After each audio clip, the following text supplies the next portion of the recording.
रामधारी गुप्ता उच्च गति अभ्यास खंड 2 प्रतिलेखन संख्या 1, 2 व 3 गति 125 शब्द प्रति मिनट। Be ready. 3, 2, 1 स्टार्ट।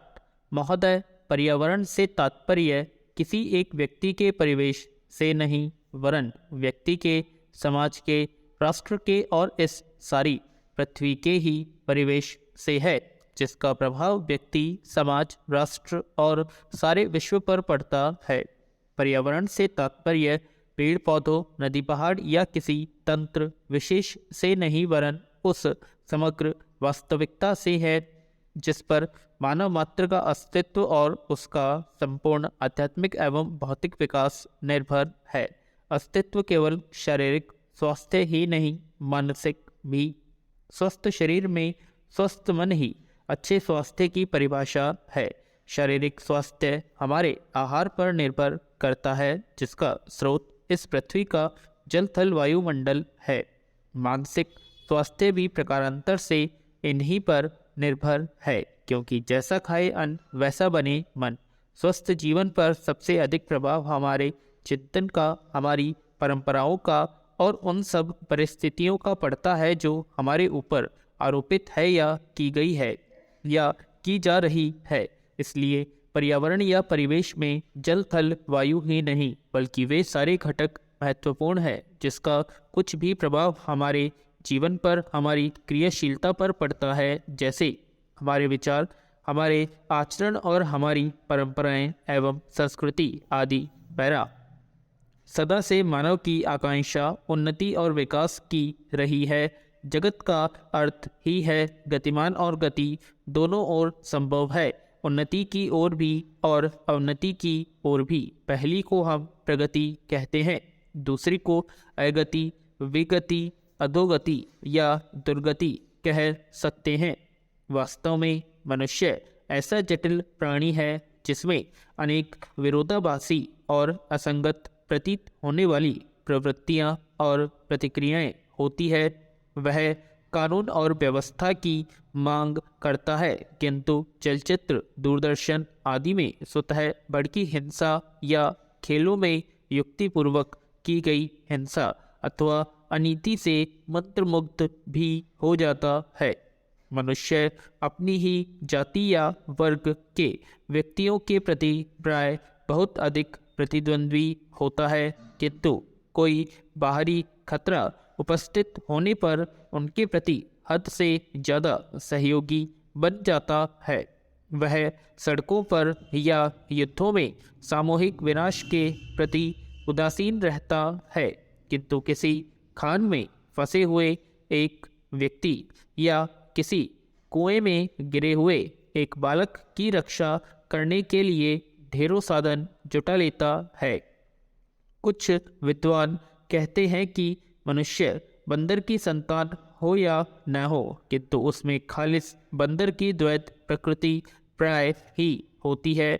उसमें शाकाहारी बंदरों की भांति वृक्षों में उछल कूद करने की प्रवृत्ति तो होती ही है, साथ ही ऐसे बंदरों की स्वाभाविक जिज्ञासा भी होती है जो अत्यंत संगठित गिरोहों में रहते हैं और भांति भांति का मांस खाने में मजा लेते हैं।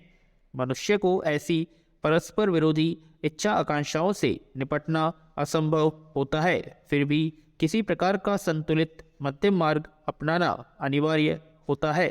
यही बुद्धिमानी का रास्ता है।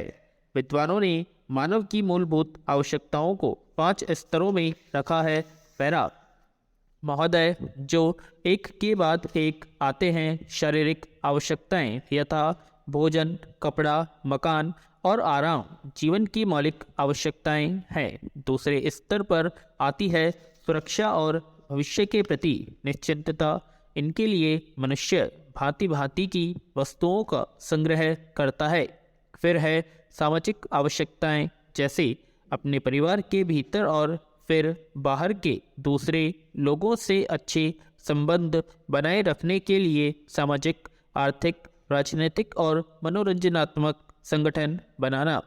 चौथे स्तर पर हैं अहम संबंधी आवश्यकताएं, जैसे आत्मसम्मान, आत्मविश्वास, आत्मतुष्टि, आत्मपरितोष अर्थात उन्नति, विकास और ख्याति प्राप्ति की क्षमताओं को साकार करना व्यक्ति की अंतिम और उच्चतम अपेक्षाएं हैं। इन आवश्यकताओं की पूर्ति के लिए मनुष्य अपने आसपास उपलब्ध पर्यावरण का दोहन करता है।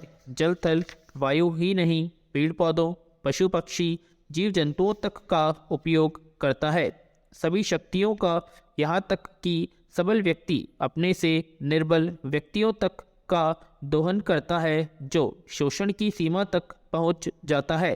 इसके लिए भांति भांति की तकनीकें खोजी और अपनाई जाती है। पैरा प्रौद्योगिकी ने मनुष्य को भांति भांति की आवश्यकता की वस्तुएं अभूतपूर्व प्रचुरता से देकर संतुष्ट किया है और आवश्यकता की सीमा रेखा भी खिसकाई है। विलासिता और सजावट की ऐसी सामग्री भी दी है जो अब बहुत कुछ आवश्यकताओं में गिनी जाने लगी है।